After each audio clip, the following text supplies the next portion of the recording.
Մեծարգո պարոն փոխոսնակ, հարգելի գործընկերներ,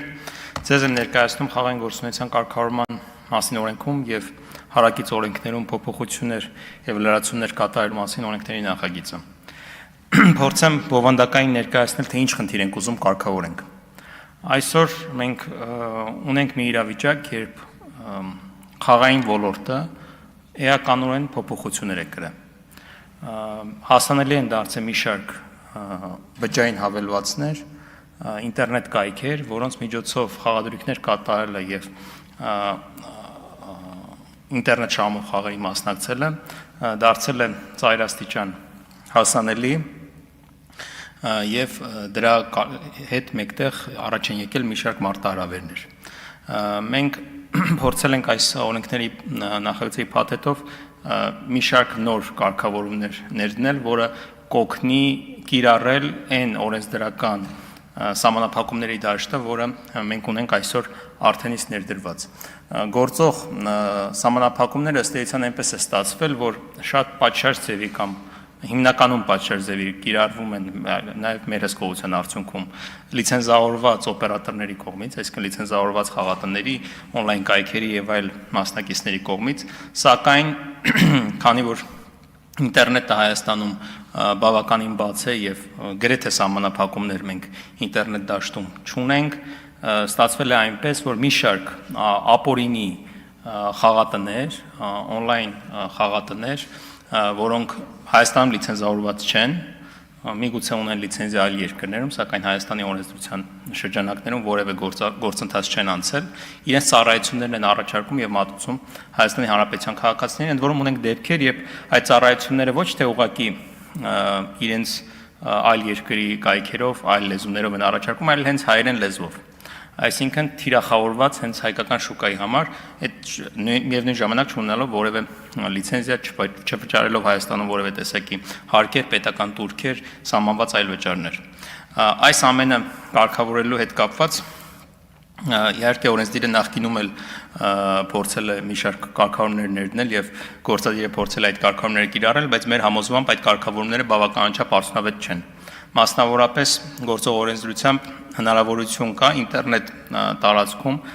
կիրառել որոշակի արգելափակումներ, սակայն այդ արգելափակումների կիրառումը նախ ինքնին բավականաչափ արդյունավետ չէ, որովհետև կան տարբեր շրջանցման մեխանիզմներ, VPN-ների մասին բոլորս տեղյակ ենք, բայց բացի դրանից նաև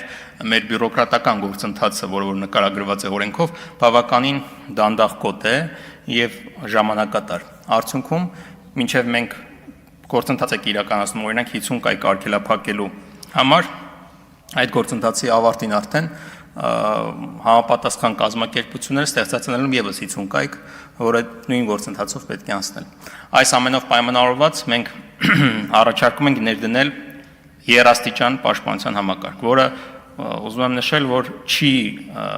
ամբողջովին վերացնելու վտանգը, բայց կարծում ենք էականորեն նվազեցնելու է հնարավոր սպառնալիքները։ Այսպիսով, ինչպես արդեն նշեցի, ինտերնետ սահմանափակումների հետ կապված գործընթացը այսօր էլ օրենսդրությունում կա, մենք առաջարկում ենք այդ գործընթացը պարզեցնել եւ PEC տիրույթում կստեղծվի ինտերնետային ռեսուրս, որտեղ օպերատիվ կերպով ամենօրյա ռեժիմով մեր աշխատակիցները կավելացնեն այն կայքերը, որոնք ենթակա են արգելափակման մեր մշտադիտարկման օպերատիվ աշխատանքների արդյունքում, որը հնարավորություն կունենա նաեւ ստուգել եւ տեսնել այլ շահագրգիռ կողմեր, շահագրգիռ մարմիններ, այդ թվում նաև լիցենզավորված օպերատորները եւ իրենց եւս ներդրում ունենալ այդ ամենի մեջ եւ համապատասխանաբար մեր տելեկոմ հեռահաղորդակցության կապի օպերատորները պարտավորություն կունենան նմանատիպ ցանկում հայտնված կայքերը, այսպես կոչված սև ցանկում հայտնված կայքերը արգելափակել։ Ըստ էության Հայաստանում կգործեն միայն այն կայքերը, որոնք որ կլինեն սպիտակ ցանկում, անգլերեն white list է կոչվում, որը լիցենզավորման շրջանակներում արդեն կարգավորված է, այսինքն այդ կայքերը կունենան համապատասխան լիցենզիա Հայաստանում գործելու եւ կգործեն։ Իսկ դրանցից զատ բոլոր կայքերը, որոնք հայտնվում են սև ցանկերում, դրանք արգելափակվեն։ Երկրորդ պաշտպանության շերտը, որ առաջարկում ենք ավելացնել, որ կարծում ենք շատ կարևոր է, դա վճարաշվարկային համակարգերի հետ է կապված։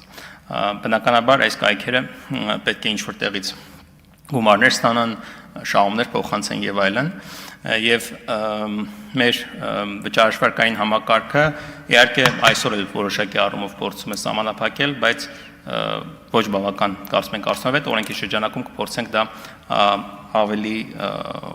համապարփակ արգելափակել։ Երրորդ շերտը գովազդն է, որին չհասցրեցի անդրադառնամ, բայց հարցերի ընթացքում կամ ելույթների շրջանակում կփորձեմ դրան եւս անդրադառնալ։ Շնորհակալություն։ Հարցեր, պարոն Գևորգյան։